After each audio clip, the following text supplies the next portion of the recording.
존귀하신 주 경배합니다. 보좌에 계신 어린 양 영광의 왕 찬양합니다. 위대하신 주 우리 구원자 존귀하신 주 경배합니다. 보좌에 계신 어린 양 예수 죽임 당한 어린 양 예수 모든 이름 위에 뛰어난 이름 영원히 찬송받기 합당한 영광의 그 이름 예수 예수 죽임당한 예수 죽임당한 어린 양 예수 모든 이름 위에 뛰어난 이름 영원히 찬송받기 합당한 영광의 그 이름 예수. 온 땅을 둘러보시고 하나님을 아버지라 부르며 예배의 자리를 지키시게 하시니 감사드립니다. 하나님의 위로가 임재하는 이 시간이 되게 하옵소서. 주님의 거룩한 날 우리 자신을 내려놓고 우리의 삶을 뒤돌아봅니다. 주님께 받은 십자가의 사랑을 이웃과 형제들에게 베풀지 못하였고 감사보다는 염려와 불평으로 살았던 저희를 용서하시어 주님의 긍휼하신 사랑과 은혜 베풀어 주시옵소서. 지금까지 남가주 새누리교회를 지켜주시고 보호해 주셔서 하나님의 은혜로 말씀과 선교가 중심이 되는 교회로 든든히 세워주심에 감사드립니다. 예수님 이름을 부르고 믿고 나오는 자가 복이 있다 말씀하시는 하나님 아버지, 온 성도가 말씀 안에 깨어있게 하시고 복음의 빚진 자로 영혼을 사랑하며 전도하는 삶을 살아가게 하옵소서. 하나님 때에 하나님 방법으로 선하게 이루게 하시고 우리의 다음 세대들까지 말씀 안에 잘 양육되어지고 특별히 새로운 비전인 캠퍼스 사역을 축복하여 주셔서 전해지는 복음으로 각 캠퍼스의 젊은 영혼들이 주님을 만나 새롭게 변화되어 쓰임받는 그리스도의 새 일꾼이 되게 하옵소서. 한 주 후로 다가온 총동원 새벽 축제를 허락하여 주심에 감사드립니다. 최상의 마음으로 드려지는 새벽 제단에 주님과 깊이 만나는 시간 주시어 성령의 임팩트가 인도하심으로 나타나 풍성한 은혜의 시간과 하나님의 역사를 이루는 시간 되게 하옵소서. 현재 진행되고 있는 제자 훈련을 통해 하나님의 사랑과 은혜를 깨닫고 뜻을 알게 하시니 감사드립니다.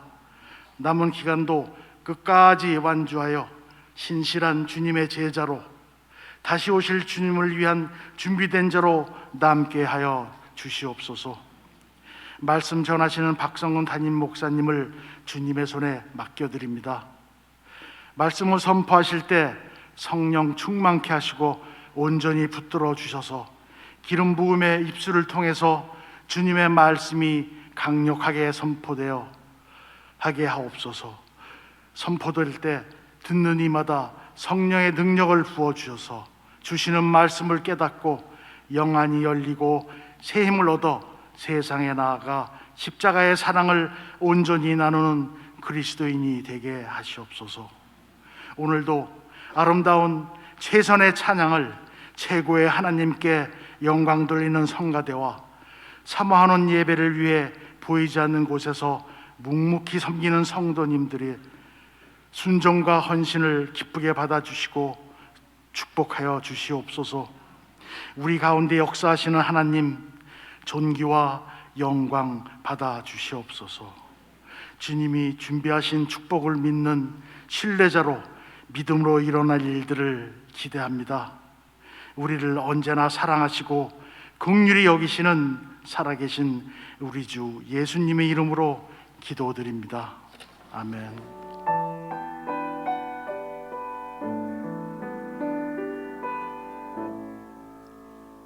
내 평생 살아온 길 뒤돌아보니 짧은 내 인생길 오직 주의 은혜라.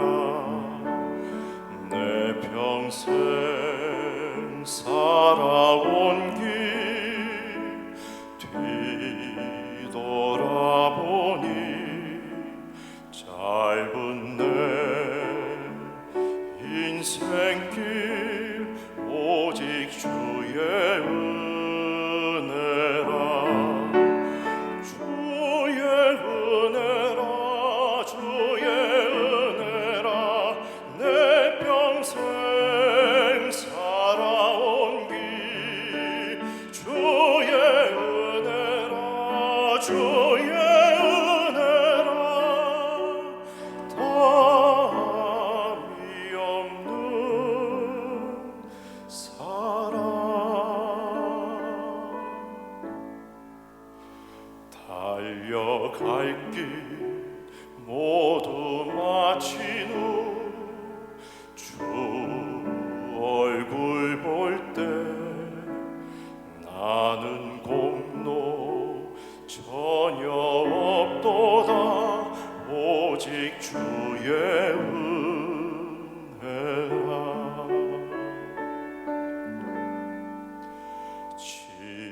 지금까지 지내온 것 주의 크신 은혜라. 한이 없는 주의 사랑 어찌로 말하랴. 자나깨 나 주의 소원이 항상 살펴주시고 모든 일을 주 안에서 형통하게 하시네. 주의 은혜라. 주의 은혜라. 내 평생 살아온 길 주의 은혜라. 주의 은혜라. 담이 없는 사랑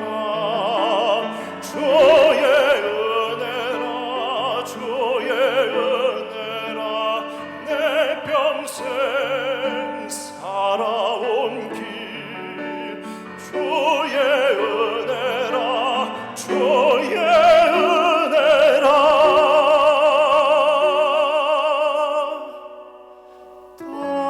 다함이 없는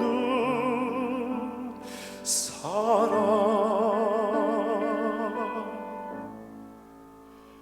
달려갈 길 모두 마친 후 주 얼굴 볼 때 나는 공로 전혀 없도다 오직 주의 은혜라 나는 공로 전혀 없도다 오직 주의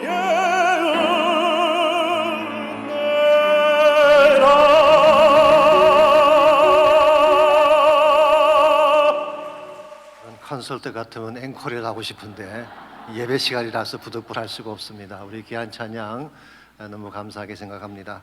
우리 계속해서 월시콰이에서 또 찬양 영광 올려주시겠습니다.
하나님 말씀 사무엘상 2장 26절에서 30절까지 있는 말씀을 다 함께 찾겠습니다. 계속해서 사무엘서 함께 묵상합니다. 오늘은 2장 26절부터 30절까지 한 절씩 교독하겠습니다. 아이 사무엘이 점점 자라매 여호와와 사람들에게 은총을 더욱 받더라. 하나님의 사람이 엘리에게 와서 그에게 이르되 여호와의 말씀에 너희 조상의 집이 애굽에서 바로의 집에 속하였을 때에 내가 그들에게 나타나지 아니하였느냐. 이스라엘 모든 지파 중에서 내가 그를 택하여 내 제사장으로 삼아 그가 내 제단에 올라 분향하며 내 앞에서 에봇을 입게 하지 아니하였느냐. 이스라엘 자손이 드리는 모든 화제를 내가 내 조상의 집에 주지 아니하였느냐. 너희는 어찌하여 내가 내 처소에서 명령한 내 제물과 예물을 밟으며 내 아들들을 나보다 더 중히 여겨 내 백성 이스라엘이 드리는 가장 좋은 곳으로 너희들을 살찌게 하였느냐. 30절 다 같이 읽습니다. 그러므로 이스라엘의 하나님 여호와가 말하노라. 내가 전에 내 집과 내 조상의 집이 내 앞에 영원히 행하리라 하였으나 이제 나 여호와가 말하노니 결단코 그렇게 하지 아니하리라. 나를 존중히 여기는 자를 내가 존중히 여기고 나를 멸시하는 자를 내가 경멸하리라. 아멘. 우리말에 자수성가라고 하는 말이 있죠. 자기 혼자 힘으로 집안을 일으키거나 큰 성공을 거두었다는 뜻입니다. 그러나 엄격한 의미에서 자수성가한다는 것이 가능할까요? Maybe not. 자신은 인식하지 못할지 모르지만 누군가 눈에 보이지 않는 손길과 도움이 있었기 때문에 일어서게 된 것입니다. 매우 유명한 작가 중에 알렉스 헤일리라고 하는 사람이 있습니다. 이분은 흑인입니다. 어릴 때부터 작가가 되겠다는 꿈을 갖고 노력을 했지만 잘 안 됐습니다. 지금은 시대가 바뀌어서 흑인이 대통령도 되는 시대이지만 1960년대 이전에는 전혀 다른 상황이었습니다. 수없이 글을 써서 출판사에 보내봤지만 허사였습니다. 8년 동안 무려 100통이 넘는 거절 편지를 받았다고 합니다. 그러던 그가 1965년 당시 진보적인 흑인 지도자였던 말콤 X라고 하는 사람과 인터뷰를 한 것이 리더스 다이제스트지에 실리게 되면서 그 이름이 알려지기 시작했습니다. 알렉스 헤일리는 여기서 만족하지 않고 어릴 때 할머님에게 들은 자기 가족에 대한 스토리를 책으로 출간했습니다. 노예로 남아프리카에서 끌려온 7대조 할아버지에 대한 이야기였습니다. 그 할아버지의 이름이 쿤타 킨테라고 하는 사람이었습니다. 그 책의 여러분 아시는 대로 유명한 루츠, 뿌리라고 하는 소설입니다. 이 책으로 1977년도에 풀리츠상을 수상하고 TV 미니 시리즈로 방영이 되면서 폭발적인 인기를 얻게 됐습니다. 전 세계 1억 3천만 명이 보았다고 하니까 그 인기를 짐작할 수 있을 것입니다. 그래서 알렉스 헤일리는 이것 하나로 당대 최고의 작가가 되고 명예 박사학위만 300개를 받았다고 합니다. 몰락한 노예 가문이 영광스럽게 일어난 아름다운 스토리라고 부를 수가 있겠죠. 그런데 알렉스 헤일리의 사무실에 가면 이상한 그림 하나가 벽에 붙어 있습니다. 그것은 거북이 한 마리가 높은 담장 꼭대기에 올라가 있는 그런 그림이에요. 방문하는 사람들마다 저게 뭐냐고 물으면 알렉스 헤일리는 꼭 이렇게 대답을 합니다. 저 거북이가 어떻게 저 담장 꼭대기까지 올라갈 수 있었을까요? 아신 대로 평지를 걷는 것도 뒤처지는 거북이가 어떻게 높은 담장 꼭대기까지 올라갈 수 있었을까요? 답은 이것입니다. 그것은 누군가가 도와주었기 때문입니다. 마찬가지로 거북이와 같았던 나를 일어서게 된 것도 누군가가 도왔기 때문에 사실을 잊지 않기 위해서 그 그림을 붙여놓았다고 하는 것입니다. 여러분, 인생에 그냥 주어지는 우연한 성공은 없습니다. 우연처럼 보일지 모르지만 누군가가 성공하고 높은 위치로 올라갔다면 거기는 반드시 이유가 있고 누군가의 도움이 있었던 것입니다. 이 사실을 잘 알고 바른 자세로 살아가야지 우리 인생의 열매가 아름답게 되는 것입니다. 자, 그렇다면 인생의 성공을 주도하는 가장 중요한 키 팩터는 무엇일까요? 우리의 노력이나 환경일까요? 혹은 개인이 가진 재능이나 순발력일까요? 우리 모두 이미 아는 것처럼 이 모든 것을 다 갖추어도 안 되려면 얼마든지 안 될 수 있는 것이 인생이죠. 그러므로 이 모든 여건을 넘어서서 보다 더 절대적인 팩터가 필요한데 성경은 그것을 하나님이라고 소개하고 있습니다. 우리 인생의 성공과 실패는 하나님께 달려 있습니다. 인생의 오르막길과 내리막길, 인생의 형통과 번성을 주도하고 결정하는 분은 하나님 자신입니다. 그러므로 하나님께 바른 자세로 나가야지 우리 인생이 바르게 풀리는 것입니다.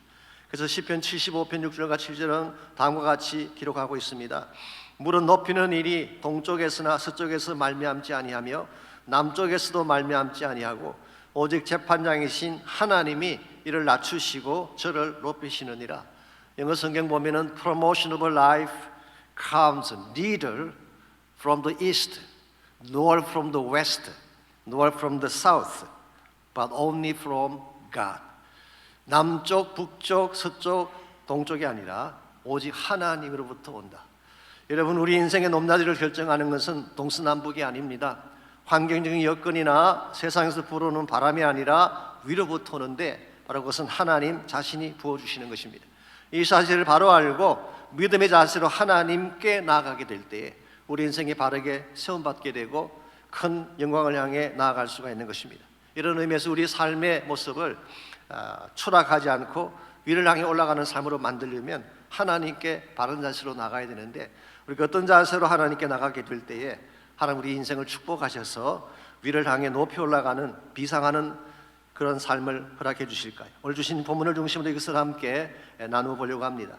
오늘 같이 본과 본문에 보시면은 인생의 추락과 성공에 대한 좋은 이그젬플 하나가 소개가 되어 있습니다. 오늘 본문 특별히 사무엘상 1장과 2장을 보시게 되면 두 개의 가문이 소개가 되어 있습니다. 하나는 엘리 제사장의 가문이고 또 하나는 사무엘의 가문 혹은 엘가나의 가문이라고 할 수가 있습니다. 먼저 엘리 제사장의 가문을 잠깐 정리해 드리자면, 첫 번째로 엘리 제사장은 아론의 직계손으로서 정통 제사장 라인이었습니다. 엘리는 레위 지파 중에서도 고아 자손인데 고아 자손 중에서도 아론의 직계손, 그러니 얼마나 그 권위와 영광이 높았겠습니까? 두 번째로 엘리 제사장은 실로에서 성막을 지키면서 제사를 총괄했습니다. 실로는 지난번 말씀드린 것처럼 이스라엘 영성의 중심 센터라고 했는데 그것을 총괄하는 핵심부 사역을 감당한 것입니다. 더구나 세 번째로 그는 이 직책을 수십 년간 해왔기 때문에 그가 누리는 부와 특권은 엄청났습니다. 아시겠지만 신정국가에서 제사장의 직위는 대단한 것입니다. 한마디로 요약하면 명문 가문이다, 그렇게 부를 수가 있겠습니다. 그 반면에 사무엘의 가문 혹은 한나와 엘가나의 가문은 내세울 만한 것이 별로 없는 그런 가문이었어요. 첫 번째로 엘가나도 레위 지파요 고아 자손이긴 합니다마는 그는 아론의 직계손이 아니라 고라의 후손이었습니다. 혹시 고라가 어떤 인물인지 기억나시나요? 원래 고라는 모세와 사촌지간이었죠. 그랬는데 민수기 16장에 보면은 지휘관 250명을 규합을 해서 당을 만들고 모세와 아론에게 반기를 들었던 인물입니다. 그게 소위 말하는 고라당이 여기서 만들어진 것이죠. 어떻게 되나요? 땅이 갈라져서 여호와의 불이 나오게 되고 모두 불에 타 죽는 그와 같은 심판을 받게 됐습니다.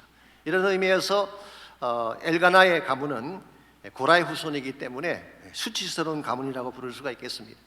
반역에 가담하지 않은 고라의 자손들의 목숨은 살려주긴 합니다마는 흔히 우리나라에서 보는 역적의 가문, 그 취급을 그들이 당한 것입니다. 그래서 성경에 보면은 고라의 후손들이 성전 문지기, 빵 굽는 자들 혹은 성전에서 노래하는 자들로 주로 일을 했습니다. 성전을 섬기는 주된 역할이 제사장과 비교해 보게 되면 당연히 주변적인 존재라고 표현할 수가 있습니다. 소위 말하는 가문의 영광이 전혀 없는 몰락한 가문. 그랬기 때문에 엘가나는 우리 사무엘상 1장에 보게 되면 에브라임 산지에서 살고 있었다고 말하고 있습니다. 이와 같이 외형적인 것을 보게 된다면 엘리의 가문이 훨씬 더 높아 보이고 엘가나의 가문, 사무엘의 가문은 초라해 보이는데 성경은 뭐라고 말씀하고 있습니까? 장차 엘리의 가문은 몰락하게 되고 사무엘의 가문은 비상하게 되는 것을 말씀하고 있습니다. 사무엘상 4장에 보시게 되면 엘리의 두 아들이 전쟁터에 나가다가 죽임을 당하게 됩니다. 이 소식을 전해들은 엘리 제사장이 충격으로 의자에서 뒤로 넘어져서 목이 부러져 죽게 됩니다. 비참한 최후를 맞이하게 된 것입니다. 그 반면에 사무엘의 가문은 성성장구하게 됩니다. 26절을 보시게 되면 아이 사무엘이 점점 자라매 여호와와 사람들에게 은총을 더욱 받았다고 했어요.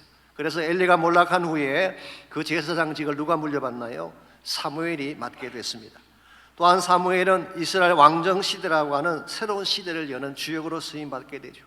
그 결과 지난번에 말씀을 드렸습니다마는 사무엘은 일찍이 유례가 없는 새 직을 한 몸에 갖게 됩니다. 제사장직과 선지자직과 사사직, 사사직은 통치자를 말하는 것입니다.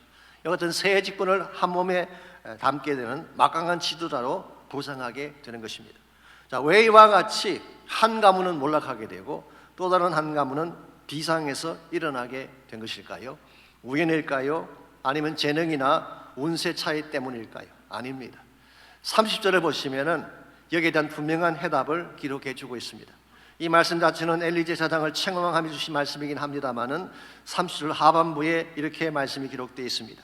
나를 존중히 여기는 자는 내가 존중히 여기고 나를 멸시하는 자를 내가 경멸하리라. 너희가 나를 존중히 여기면 those who honor me, I will honor. 너희들이 만일 나를 honor하면, 존중히 여기면 나도 그를 존중히 여기지만 but those who despise me, 나를 멸시하면 I will despise. 어떤 영어 번역에서는 I will curse, 내가 경멸한다, 저주한다 그렇게 표현하고 있어요. 하나님을 존중하면, 하나님을 경외하면 하나님께서 인생을 높여주시지만 하나님 무시하고 자기 마음대로 살게 되면 몰락된다고 하는 뜻입니다. 실제로 성경의 기록을 보시면은 엘리의 가문이 그 후대에 가서 궁극적으로 몰락하고 역사의 뒤편으로 사라진 사실을 소개하고 있습니다. 사무엘상 22장에 보시면은 노베 살고 있던 제사장 85명이 죽임을 당하는 참사가 일어납니다. 이 85명의 제사장은 엘리의 후예들을 말합니다.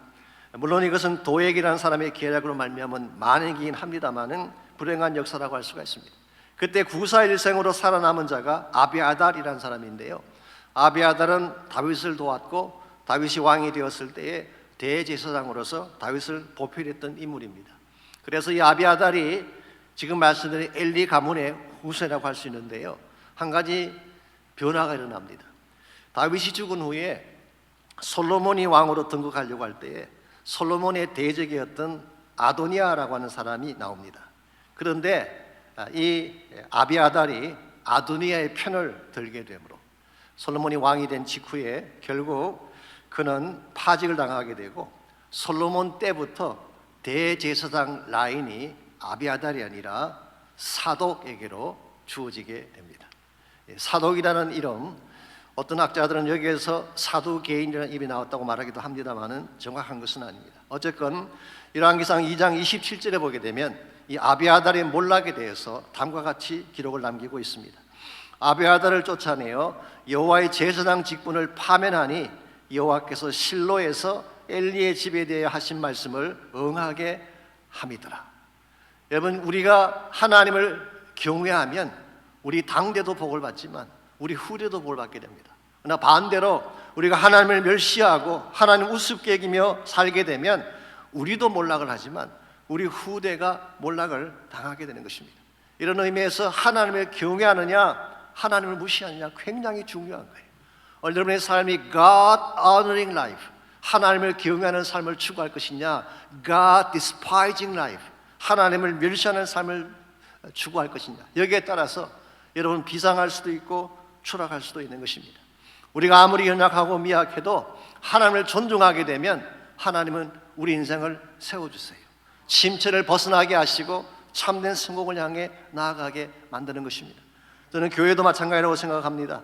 교회가 하나님을 존중할 때, 하나님 말씀을 순종할 때에 하나님의 교회를 이렇게 세워주시지, 하나님 무시하고 세속화의 물결을 따라가게 된다면 어떤 교회건 쇠퇴하고 몰락할 수밖에 없는 것입니다.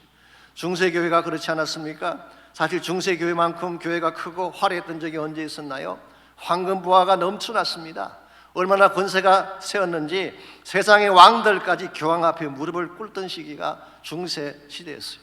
그런데 교회가 교회담을 잃어버리고 거룩함과 성결함 대신 세상 권력을 따라 부패하게 될 때에 결국 교회는 몰락할 수밖에 없었고 하나님의 촛대는 옮겨지게 된 것입니다.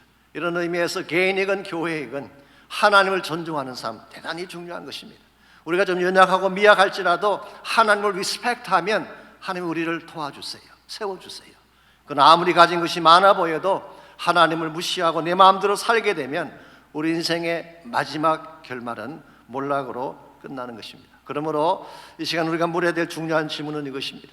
우리가 인생을 살아가면서 어떻게 하면 하나님을 경외하며 살 것인가? 하나님을 무시하는 삶이 아니라 하나님을 리스펙트하고 하나님을 존중하는 삶을 살면 무엇이 필요하냐는 질문입니다. 오늘 본문에 보시게 되면 엘리의 케이스를 통해서 하나님을 존중하는 삶을 사는데 꼭 필요한 몇 가지 요소들이 오늘 본문에 소개가 되어 있습니다.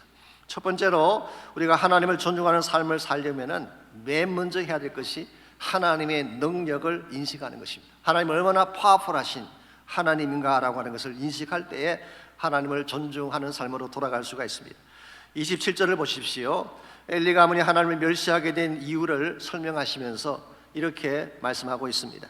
하나님의 사람이, 아마 엘리가 계속 하나님을 떠나가니까 선지자를 보낸 것 같습니다. 하나님의 사람이 엘리에게 와서 그에게 이르되 여호와의 말씀에 너희 조상의 집이 애굽에서 바로의 집에 속하였을 때에 내가 그들에게 나타나지 아니하였느냐.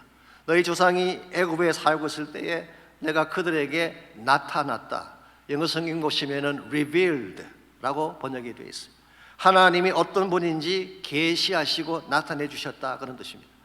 자, 이스라엘의 조상들이 혹은 엘리 제사장 가정의 조상들이 이집트에 있을 때에 하나님이 그들에게 나타나셔서 무엇을 보여주셨나요? 예컨대 10가지 재앙을 이야기할 수가 있습니다. 10가지 재앙이라고 하는 것은 사실 애굽의 잡신들을 심판하신 하나님의 손길이었죠. 애굽 사람들이 신같이 떠받친 나일강을 피로 물들이게 하고 깨구리와 파리와 흑암 등을 통해서 하나님이 잡신들을 누르시는 그 능력을 그들에게 보여주셨어요. 굉장한 파워죠. 뿐만 아니라 유월절 어린 양을 통해서 죽음의 권세마저도 다스리시는 하나님을 보여주셨어요. 죽음의 사자가 각 가정의 장자들을 칠 때에 어린 양의 피가 있는 집은 Passover, 넘어갔죠. 여기서 유래된 단어가 Passover, 유월절이라는 단어가 여기서 나왔습니다마는 죽음의 권세마저도 다스리시는 하나님을 보여주셨어요. 뿐만 아니라 430년간의 노예 사슬을 끊고 홍해를 갈라주신 초자연적인 파워, 이 모든 것들을 하나님이 그들에게 리빌해 주시고 나타내 보여주셨는데 이것을 잊어버렸다는 것입니다. 오늘 우리가 하나님을 멸시하지 않고 하나님을 존중하려면 맨 먼저 인식해야 될 것이 하나님의 하나님 되심과 하나님의 능력을 인식하는 것입니다. 이걸 잊어버리게 되면 하나님을 뒤편에 두고 자신의 힘으로 모든 것을 하려고 합니다. 이런 사람은 문제가 생겼을 때 기도하지 않습니다. 자신의 힘과 능력으로 해결할 수 있다고 믿기 때문이죠. 그러나 하나님의 능력을 인식하는 사람은 다릅니다. 문제가 생기면 하나님께 엎드립니다. 두 손 들고 부르짖는 것입니다. 그리고 심지어 자신의 뜻과 달라도 하나님 말씀에 순종해서 하나님의 길을 가려고 애를 쓰는 것입니다. 이와 같이 하나님 중심으로 돌아가서 하나님의 권세와 능력을 인정하고 그분 뜻대로 살려고 할 때에 하나님이 그 인생을 반전시켜 주시고 다시 일어서게 만드는 거예요. 잭 캠필드가 쓴 그 책이 많죠. 그 글 중에 마크 헨센이라는 한 사람에 대한 실화가 그 글 중에 소개가 되고 있습니다. 이 마크 헨센이라는 사람은 1974년도에 사업을 하다가 완전히 파산하게 됩니다. 가진 재산 다 날려버렸어요. 그때 그는 뉴욕의 한 허름한 할렘가를 헤매다가 한 교회를 찾아 들어갔는데요. 그 교회 목사님이 마크 헨슨에게 책 한 권을 주면서 읽어보라고 했습니다. 그 책에 네빌 고다드라는 사람이 쓴 부활이라는 책입니다. 대략 이런 내용입니다. 예수님의 부활은 죽음이라는 막다른 골목에서 시작되었다. 그러므로 누구든지 막다른 골목에서 무덤을 여실 하나님을 바라보기만 하면 누구든지 일어설 수 있다라고 하는 그런 내용이었어요. 여기서 힘을 얻은 마크가 하나님께 나가 기도하기 시작을 하고 그리고 하나님 중심으로 열심으로 믿음으로 살게 됐습니다. 그 결과 약 6년 후에 아직 남아있는 빚이 있긴 합니다마는 은행에서 6만 불의 돈을 론할 수가 있었어요. 예전 같았으면 그냥 그 돈 가지고 사용했을 텐데 이번에는 고민하기 시작합니다. 과연 여기서 11조를 뗄 것인가 안 뗄 것인가. 여러분 아시겠지만 IRS 미국 세청에 의하면은 론은 수입이 아니고 부채입니다. 그러므로 부채까지 11조 뗄 필요는 없겠죠. 더구나 지금 다른 데 필요한 곳이 더 많은데 과연 여기서 11조를 떼야 되나 고민하던 이 사람이 그래도 불구하고 믿음으로 6,000불 체크를 끊어서 교회로 보냈어요. 그런데 며칠 후에 은행에서 전화가 걸려왔습니다. 지난 6년 동안 당신이 착실하게 이자를 잘 폐해왔기 때문에 이번에 새로 론한 6만 불을 삭제해 주겠다고 하는 전화였어요. 불과 며칠 사이에 11조보다 훨씬 더 많은 보답을 되돌려 받게 된 것입니다. 그렇다고 여러분 계산해서 11조 하시면 안 됩니다. 돌아올 반대급부를 생각해서 얄팍한 계산으로 드리면 안 됩니다. 11조라는 것은 아시는 대로 내게 주어진 물질이 다 하나님의 것을 선포하는 청지기적 신앙 고백을 말하는 것이죠. 이와 같이 비록 그의 형편은 어려웠지만 하나님 중심으로 돌아가기 위해 이와 같이 믿음적인 삶을 실천한 결과 기울어진 그의 인생이 다시 회복이 되어지고 다시 일어서게 되었다는 스토리가 그 책 속에 소개가 되고 있습니다. 사랑하는 성도 여러분, 기울어져 있는 인생 우리 힘만으로 절대로 반전시킬 수가 없습니다. 그러나 무덤 속에 던져진 절망적인 현실이라고 할지라도 하나님을 존중하면 하나님이 일어나게 하시는 거예요. 여러분의 삶 속에도 문제가 많을 것입니다. 내가 아무리 노력해도 풀리지 않는 상황들이 있을 거예요. 그런데 이와 같은 문제를 풀려면 나의 능력이 아니라 하나님의 능력을 신뢰해야 돼요. 그분께 나가서 그분을 붙잡고 그분의 도우심을 요청하게 되면 하나님이 도와주셔서 무덤까지도 깨뜨리고 나오게 하시고 침처를 딛고 일어서게 하시는 것입니다. 이런 면에서 우리가 정말 하나님을 리스펙트하는 삶을 살기로 한다면 그분이 얼마나 파워풀한 하나님인가, 하나님의 능력을 먼저 인식해야 됩니다. 두 번째로 하나님의 은혜를 인식해야지 하나님 중심으로 돌아올 수가 있습니다. 하나님의 능력도 알아야 되지만 우리에게 베푸신 은혜가 얼마나 위대한가, 이 사실을 바로 알 때에 우리가 하나님 중심의 삶을 회복할 수가 있는 것입니다. 28절 말씀 보시기 바랍니다. 하나님이 엘리와 그의 조상들에게 베푸신 축복과 특권이 어떠한지를 28절이 자세하게 나열을 하고 있습니다. 이스라엘 모든 지파 중에서 내가 그를 택하여 내 제사장으로 삼아 그가 내 제단에 올라 분향하며 내 앞에서 에봇을 입게 하지 아니하였느냐. 이스라엘 자손이 드리는 모든 화제를 내가 내 조상의 집에 주지 아니하였느냐. 여기 보시게 되면 엘가나의 엘리의 조상과 그의 가문에 베푸신 하나님의 축복들이 자세하게 나열이 되어 있습니다. 첫 번째로 그를 택했다고 했죠. 하나님께서 오래전에 특별하게 선택해서 제사장의 직을 준 것입니다. 두 번째로 내 제단에 올라 분향하게 했다고 했어요. 하나님께 직접 나아가 제사하는 것을 의미할 수도 있고 혹은 성소 한가운데 분향단이 있지 않습니까? 분향단에 향을 올리는 것을 의미할 수도 있습니다. 어느 케이스이건 제사장에게만 주어진 특권을 주신 것입니다. 이번 하나님께 직접 나아가 기도의 향을 올린다는 것이 얼마나 큰 특권인지 아십니까? 많은 분들이 그걸 잘 모르세요. 기도하자 그러면은 의무인 줄 알고 자꾸 피하려고 하는데 사실 기도는 특권입니다. 여러분이 기도의 특권 놓치지 마십시오. 특색 곧 나와라 그 말이에요. 이제 얼마 있으면은 기도의 특권을 사용할 날이 오는데 절대 놓치지 말고 꼭 나오시기 바랍니다. 세 번째로 에봇을 입게 했어요. 에봇이라는 옷은 제사장에 입는 영광된 옷을 말하는 것이죠. 영광된 옷을 입혀주셨어. 네 번째로 모든 화제를 그들에게 주었다고 했습니다. 화제라고 하는 것은 태워서 드리는 제물을 말합니다. 영어 성경 보시면 the fire offering, 불에 태워서 드리는 제물을 말합니다.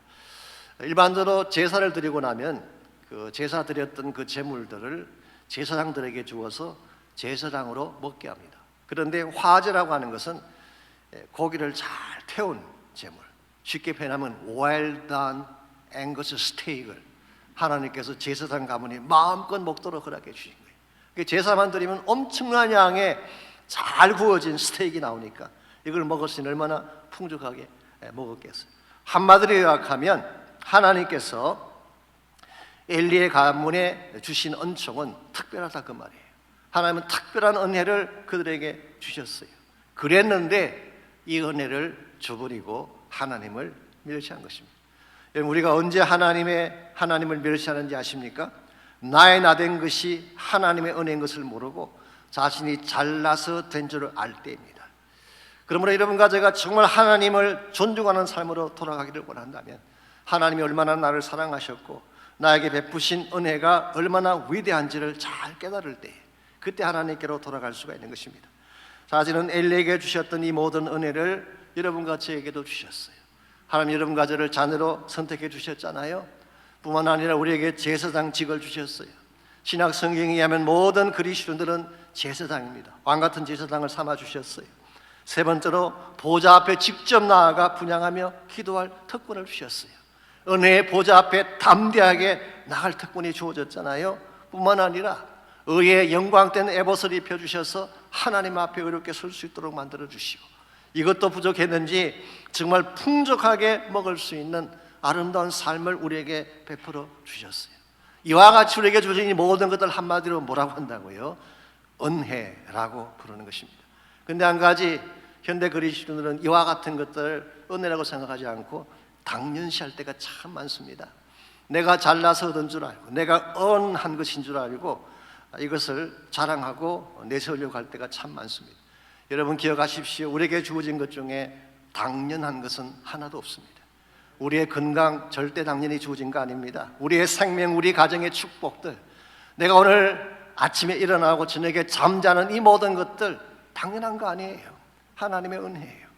우리가 늘 부르는 찬양 가사처럼 내가 누려왔던 모든 것들이, 내가 걸어왔던 모든 순간이 당연한 것 아니라 은혜였소를 고백할 때에 여러분과 저의 삶이 바르게 되고 하나님 중심으로 돌아가게 되는 것입니다.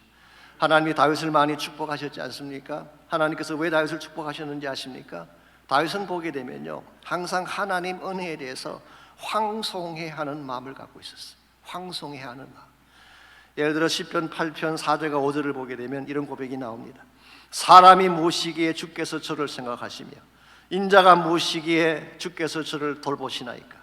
저를 하나님보다 조금 못하게 하시고 영화와 존귀로 관을 씌우셨나이까.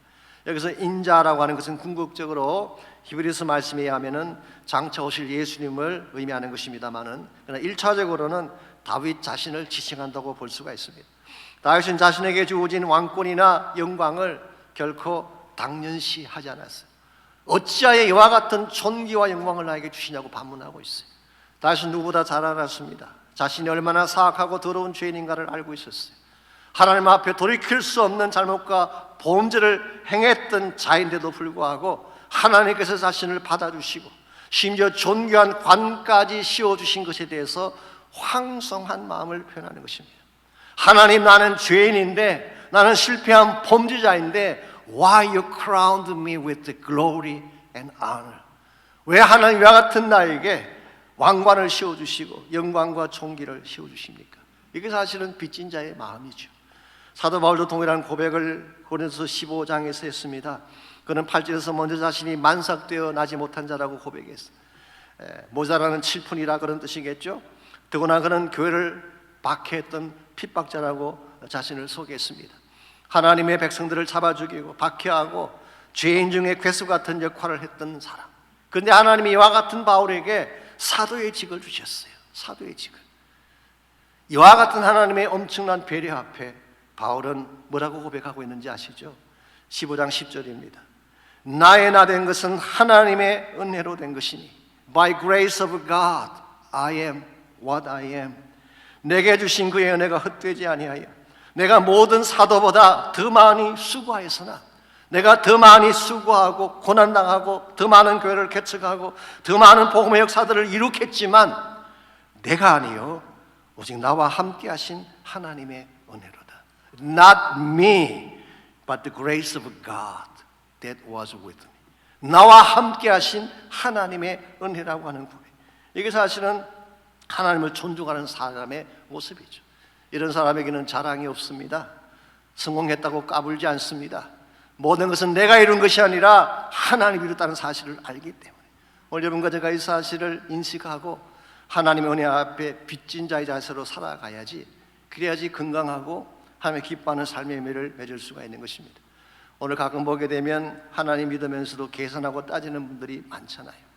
누가 날 좀 괴롭히면은 복수하려고 하고 안갚음하려고 하는 마음이 우리에게 있어요. 하나님 우리를 그렇게 사랑해 주시고 자비를 베풀어 주셨음에도 불구하고 우리는 다른 사람을 용납하지 못하고 용서하지 못하는 경향이 있어요. 혹시 여러분 오늘이 무슨 날인지 아십니까? 미국에서 매년 10월 넷째 주일이 중요한 날입니다. 시어머니 날이에요. National Mother-in-Law Day. 찾아보십시오. 시어머니 날이에요. 한국에는 없는 날인데 미국에만 있어요. 그 제 짐작입니다만 한국에서는 시어머니들을 잘 모시니까 그날이 필요가 없는데 미국 사람들은 워낙 잘 못하니까 나를 제정한 것 같습니다. 미국 사람도 그러잖아요. My worst enemy of life. 내 인생의 최악의 적이 누구냐? Mother-in-law. 어떤 며느리 한 분이 시어머니 날을 맞이해서 시어머니를 모시고 성리술들을 갔습니다. 근데 그만 그곳에서 심장마비로 시어머니가 세상을 떠나고 말았어요. 영사관을 찾아가서 이 시어머니의 시신을 꼭 미국으로 모시고 가고 싶다 그렇게 이야기했더니 영사가 말합니다. 그건 너무너무 힘든 일이라 법적인 절차도 너무 까다롭고 시간도 많이 걸리고 더나 비용이 엄청나게 듭니다. 아무리 안 들어도 5,000불 내지 10,000불은 드는데 어머니 시신을 그냥 이 땅에 묻으시지요 그랬어요. 그때 며느리가 절대로 안 된대요. 딴 건 몰라도 아무리 비용이 많이 들어도 반드시 미국으로 모시고 가겠다. 와, 세상에 이렇게 효심이 강한 며느리가 있냐 그랬는데 사실은 그게 이유가 아니었습니다. 성지에 묻었다가 혹시 살만에 다시 부활하면 어떡하시나. 이건 사실 빚진 자의 자세가 아니죠. 내가 당한 것만 생각했지 내가 시어머니에게 받은 은혜는 줘버린 거예요. 사실 우리 며느리 되신 분들 많이 계시지만 시어머니들이 우리를 물론 좀 힘들게 할 때도 있지만 베푸시는 은혜가 훨씬 많아요. 애 낳았다고 미역국 끓여주시지, 그냥 절기 되면은 고춧가루 갖다 주시지, 김치 갖다 주시지, 손자 손녀 다 봐주시지. 우리가 받은 은혜를 생각을 해야지 바른 삶을 살 수 있는 거예요. 설사 그렇지 않다고 할지라도 하나님의 은혜를 우리는 받았기 때문에 우리는 모든 사람들을 품고 용납할 수 있어요. 그게 우리 인생이 건강해지는 것입니다. 정말 하나님을 경외하는 사람, 하나님을 존중하는 사람은 따지지 않습니다. 자랑하지 않습니다. 모든 걸 다 내려놓고 은혜 앞에 순복하며 살아가는 인생, 이게 복된 인생이고 아름다운 인생이죠. 이와 같이 여러분과 제가 하나님을 존중하는 삶을 살기를 원한다면 1차적으로는 하나님의 능력을 먼저 알아야 돼요. 하나님의 능력. 두 번째는 하나님의 은혜가 얼마나 깊은지를 인식을 해야 됩니다. 이 두 가지를 안다면 어떻게 해야 될까요? 세 번째로 이제 하나님께 우리의 최선을 드려야 하는 것입니다. 하나님께 최선을 드리는 자가 하나님을 경외하는 자입니다.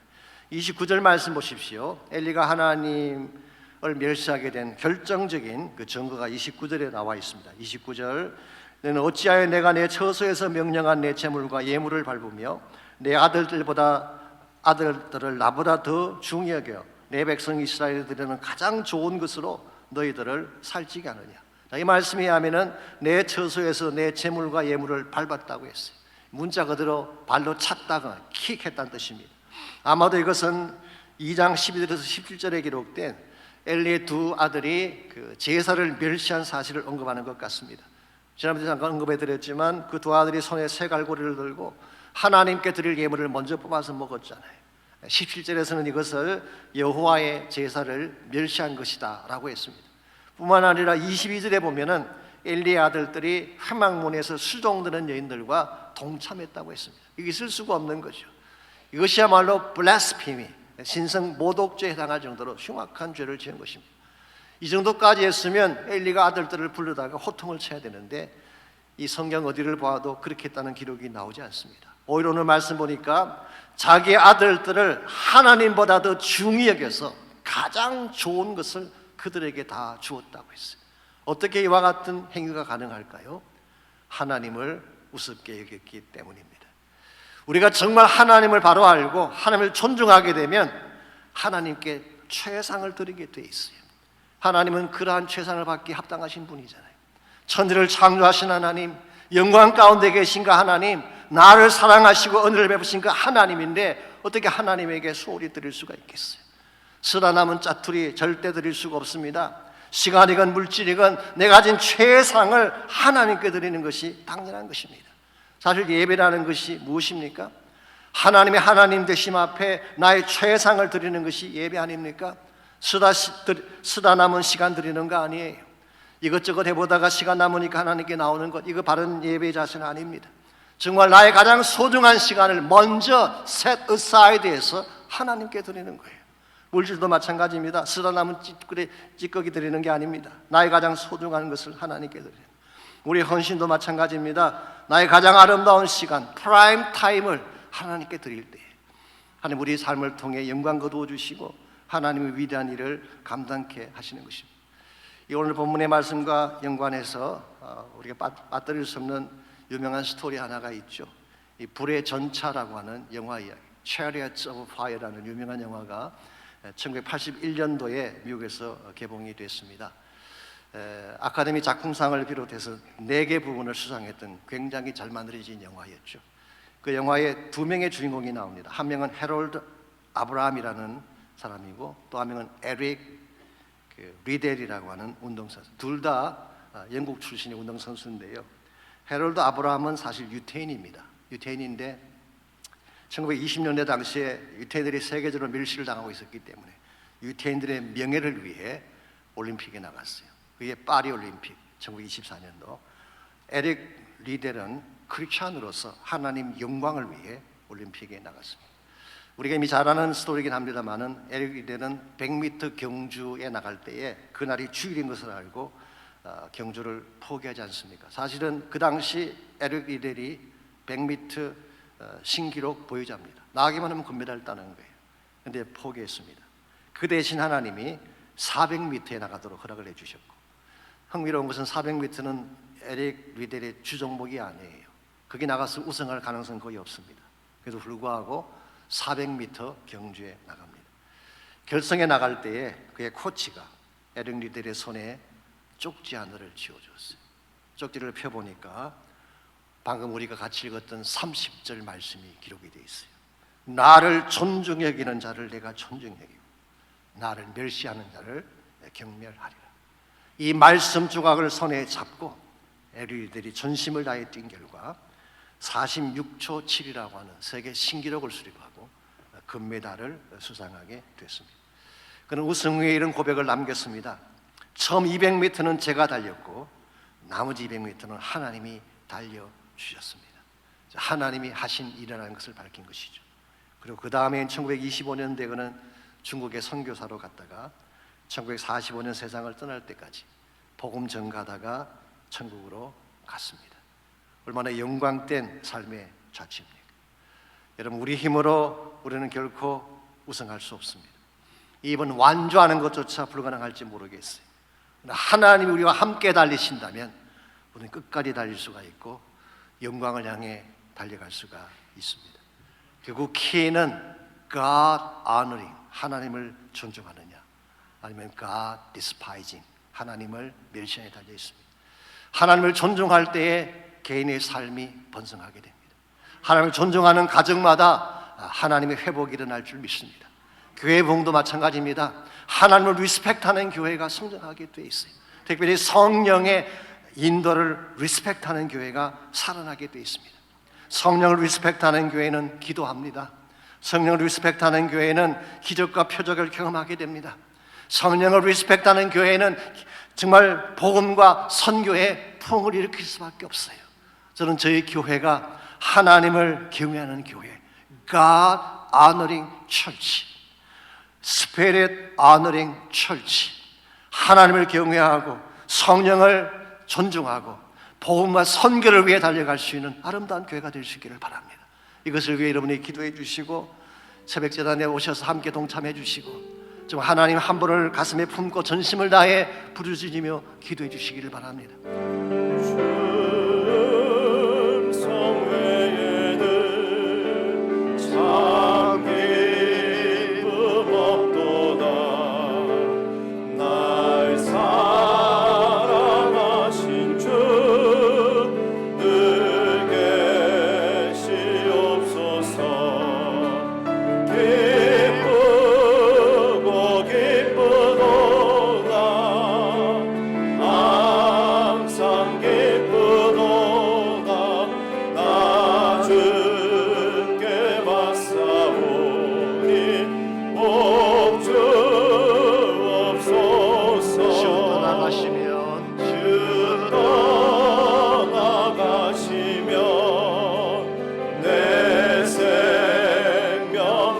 다시 한번 고백합니다.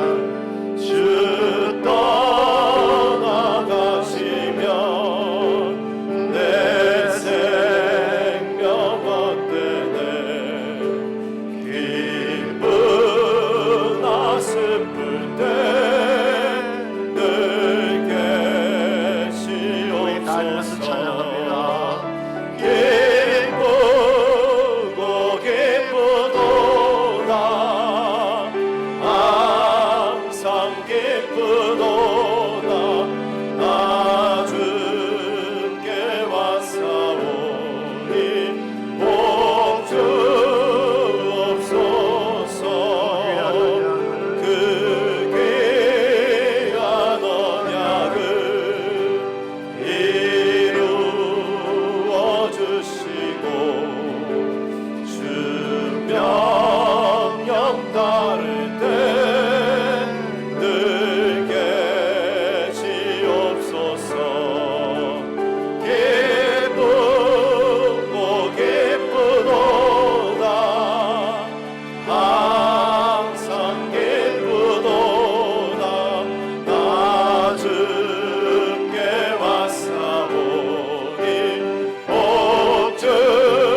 마지막으로 기쁘고 기쁘도다 항상 기쁘도다 나 주께 왔사오니 복주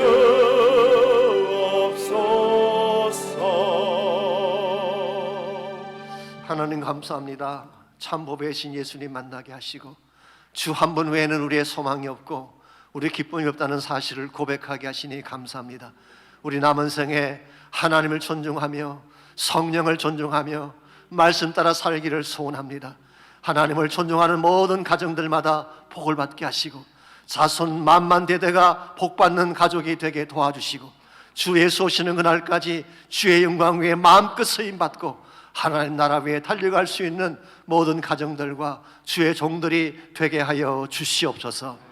이제는 우리 구주 예수 그리스도의 은혜와 하나님 아버지의 무한하신 사랑과 성령님의 충만한 임재하심이 이곳에와 예배드리고 돌아가는 모든 사랑하는 주의 백성 한 분 한 분에게 가정과 삶의 터전과 자녀들과 자손들 위해 이제로부터 항상 함께하여 주시기를 살아계신 예수님의 이름으로 간절히 축원하옵나이다.